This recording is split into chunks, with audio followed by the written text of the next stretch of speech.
بالرفق وجل الخير والسعد. الحمد لله رب العالمين.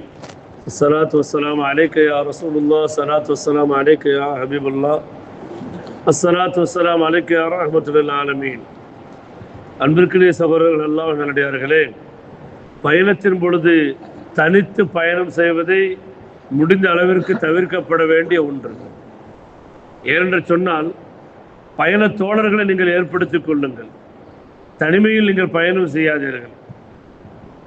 அவ்வாறு பயண தோழர்களை நீங்கள் ஏற்படுத்தி கொண்டால் தங்களுக்குள் ஒருவரை நீங்கள் தலைவராக அமீராக ஆக்கிக் கொள்ளுங்கள்.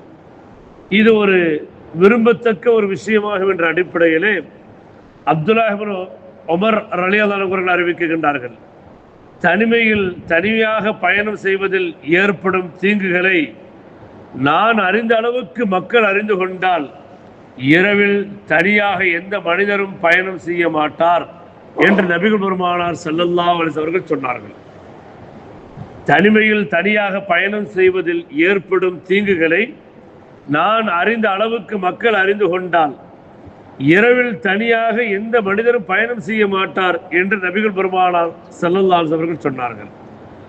இன்னும் சொன்னார்கள், அபூ சயீத் ரலியல்லாஹு அன்ஹு அவர்களும் அபூ ஹுரைரா ரலியல்லாஹு அன்ஹு அவர்கள் இருவரும் அறிவிக்கின்றார்கள், ஒரு பயணத்தில் 3 பேர் சென்றால் அவர்களில் ஒருவரை அவர்கள் தங்களுக்கு அவர்களை தலைவராக்கி கொள்ளட்டும் என்று நபி ஸல்லல்லாஹு அலைஹி வஸல்லம் அவர்கள் சொன்னார்கள்.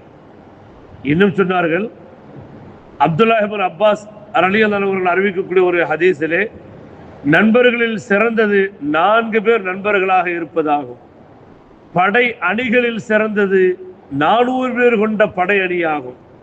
படைகளில் சிறந்தது 4000 பேர் கொண்ட படையாகும்.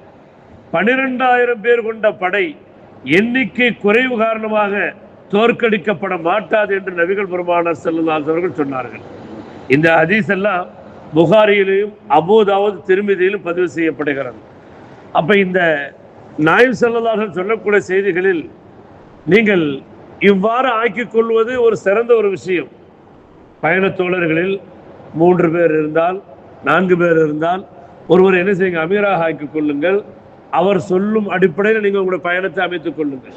மஷாரா செய்வார். அவர் எப்படி செய்யலாம், இத்தனை மணிக்கு அங்கே போய் சேருவோம், தொழுகை அங்கே தொழுதுருவோமா, இல்லாட்ட இடையில இங்கேயே தொழுதுருவோமா என்ற விஷயத்தை முதற்கொண்டு நம்முடைய பொருளாதாரத்தினுடைய அந்த பாதுகாப்பு விஷயம் சம்பந்தமாகவும் எல்லா விஷயமும் மசோரா பண்ணி என்ன செய்வாங்க, ஒரு கட்டுக்கோப்பாக செய்வாங்க. அப்போ எந்த ஒரு பயணத்தில் முறையான அமீர் இல்லாமல் ஒரு பயணம் ஏற்படுகிறதோ அந்த பயணத்தில் யார் அமீரா வந்துடுறா, சைத்தான் அமீராக வந்துடுறா அப்படிங்கிற செய்தியைத்தான் இங்கே பதிவு செய்கிறாங்க. அடுத்து ஒரு தலைப்பை கொடுக்குறாங்க பாருங்க, பயணம் செய்வது, பயணத்தினிடையே தங்குவது, அதிலும் இரவு தங்குவது, பயணத்தில் உறங்குவது, இது சம்பந்தப்பட்ட ஒழுக்கங்களை நமக்கு கற்றுத்தர்றாங்க. சுப்ஹானல்லாஹ், இஸ்லாம் எத்தனை விஷயத்தை தான் நமக்கு கற்றுத்தருது பாருங்க. எப்படி பயணத்தில் நீங்கள் தூங்கக்கூடிய விஷயத்தை கூட, பயணத்தில் எங்கேயாவது இரவு தங்கக்கூடிய விஷயத்தை கூட நமக்கு இங்கே சொல்லித் தருது. இரவில் பயணம் செய்தல் சம்பந்தமாக நீங்கள் பயணிக்கக்கூடிய அந்த வாகனத்தை என்ன செய்யுங்க, ரொம்ப நைஸாக ஹேண்டில் பண்ணுங்க, ரொம்ப மென்மையாக நடந்துக்கோங்க, ஒரு நிதானமாக நடந்துக்கோங்க. அது உயிருள்ள வாகனமாக இருந்தாலும் சரி அல்லது மோட்டார் வாகனமாக இருந்தாலும் சரி, இரவு நேரத்தில் பயணம் செய்யும் போது என்ன செய்யுங்க, ரொம்ப மென்மையாக சாப்பிட்டா நீங்கள் கடைபிடிச்சுக்கோங்க. அதை அடித்து வேகமாக அப்படி இப்படி செஞ்சீங்கன்னு சொன்னால் இடையில படுத்துக்கிச்சு உங்களுடைய பயணம் படுத்துக்கிறோம். மோட்டார் வாகனமாக இருந்தாலுமே கூட இரவு நேரத்தில் சும்மா அடித்து கிளம்புனா மிகப்பெரிய விபத்துக்களும் ஆபத்துக்களும் அல்லது அந்த மோட்டார் சம்பந்தப்பட்ட சில சிக்கல்களும் சிரமங்களும் ஏற்படுறதுக்கு வாய்ப்பு இருக்குது. அப்போ இரவு நேரத்தில் உங்களுக்கு தேவையில்லாத ஒரு அசௌகரியங்கள் சிரமங்கள் ஏற்படும். அப்போ இதையெல்லாம் வச்சு ஒரு தலைப்பாக கொடுக்குது இஸ்லாம்.